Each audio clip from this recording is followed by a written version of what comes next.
மகாபாரதத்துல நிறைய நல்லவர்கள் இருந்தாலும் கர்ணன் மாதிரியான ஒரு கொடைவல்லல பார்க்க முடியாது அப்படிங்கிற பெயர் கர்ணனுக்கு கிடைச்சது.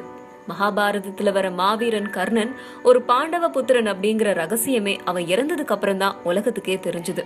ரொம்ப நல்லவனான கர்ணனுக்கு ஒரு கொடுமையான வாழ்க்கை தான் அமைஞ்சது. இந்த மாதிரி ஒரு வாழ்க்கை கர்ணனுக்கு ஏன் அமைஞ்சது அப்படின்னு பார்த்தா அது கர்ணனுடைய பூர்வ ஜென்ம ரகசியத்துலதான் இருக்கு. பூர்வ ஜென்மத்துல கர்ணன் சஹஸ்ர கவசன் அப்படிங்கிற அசுரனா பிறந்திருந்தான். தேவர்களை மனசாட்சியே இல்லாம தாக்கிட்டு வந்தான். பிரம்மதேவன் கிட்ட அவன் பெற்ற வரத்தின்படி அவனுடைய சரீரம் 1000 சட்டைகளால போர்த்தப்பட்டிருந்தது.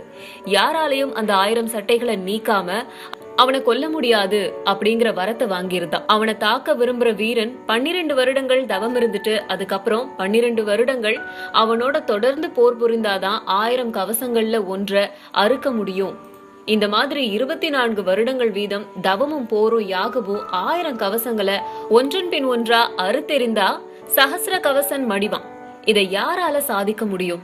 அதனால அவன்கிட்ட இருந்த தேவர்கள் தாங்கொணா துயரத்துக்கு ஆளாயினாங்க. அமரர்கள் மகாவிஷ்ணுவ நாடி அசுர உபாதையை ஒழித்து உதவுமாறு வேண்டியிருந்தாங்க. இரக்கம் கொண்ட மகாவிஷ்ணு என்ன பண்ணாருன்னா அசுரர் கொடுமையை ஒழித்து அமரவாசிகளுக்கு ஆறுதல் சொன்னாரு. அதன் பிறகு அவனை அழிக்கிறதுக்கு நரநாராயணர்களா அவதரித்தாரு. அந்த அசுரனை அழிக்கிறதுக்கு கூட்டு முயற்சிகள் செஞ்சாங்க. 12 வருடங்கள் தவம் புரிய நாராயணர் அசுரனோட போர் புரிந்து கவசம் ஒன்ன அறுத்து அழித்திருக்காரு. இப்படி பல வருடங்கள் விடாமுயற்சி செஞ்சு 999 கவசங்களை அறுத்து எறிந்தாரு. இதுக்குள்ள பிரம்ம பிரளயமே வந்துருச்சு.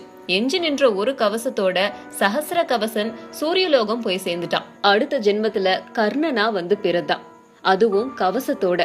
கர்ணன் கவசத்தோட பிறந்ததுக்கும் இதுதான் காரணம். இந்த ஜென்மத்துல மகாவிஷ்ணு கிருஷ்ண பரமாத்மாவா உருவெடுத்து கர்ணனை போர்ல வீழ்த்தினாரு. ரொம்ப நல்லவனான கர்ணனை கிருஷ்ண பரமாத்மா சூழ்ச்சியால கர்ணன் இறந்ததுக்கு காரணம் போன ஜென்மத்தோட விட்ட குறைதான்.